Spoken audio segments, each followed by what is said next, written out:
Job chapter 23. Then Job answered, Today also my complaint is bitter. His hand is heavy despite my groaning. Oh, that I knew where I might find him, that I might come even to his dwelling. I would lay my case before him and fill my mouth with arguments. I would learn what he would answer me and understand what he would say to me. Would he contend with me in the greatest of his power? No, but he would give heed to me. There an upright person could reason with him, and I should be acquitted forever by my judge. If I go forward, he is not there, or backward, I cannot perceive him. On the left he hides, and I cannot behold him. I turn to the right, but I cannot see him.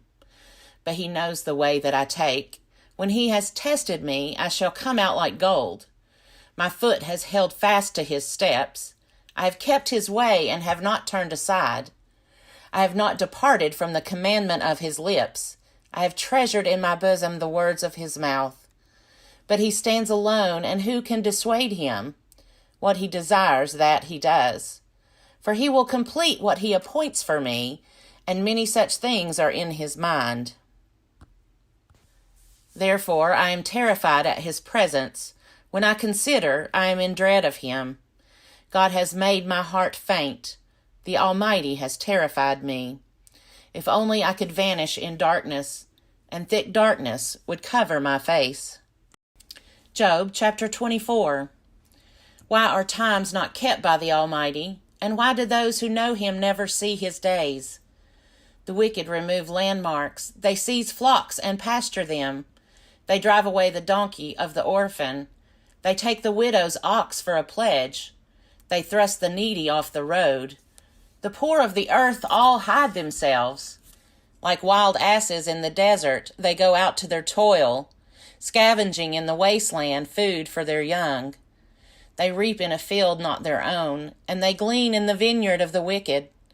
They lie all night naked, without clothing, and have no covering in the cold.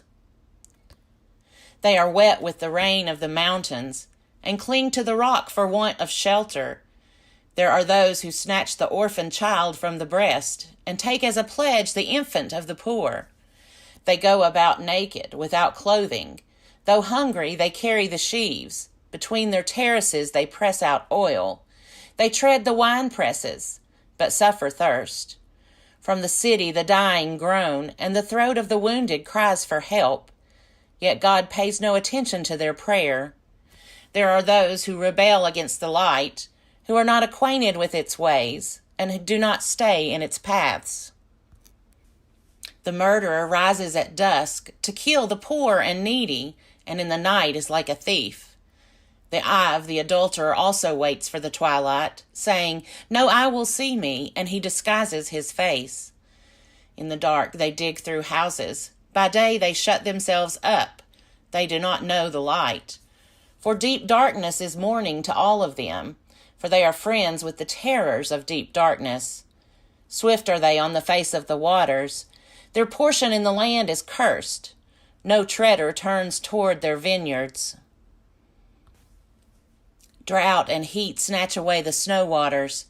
So does Sheol those who have sinned. The womb forgets them. The worm finds them sweet. They are no longer remembered. So wickedness is broken like a tree. They harm the childless woman and do no good to the widow. Yet God prolongs the life of the mighty by his power. They rise up when they despair of life. He gives them security, and they are supported. His eyes are upon their ways. They are exalted a little while, and then are gone. They wither and fade like the mallow. They are cut off like the heads of grain. If it is not so, who will prove me a liar, and show that there is nothing in what I say?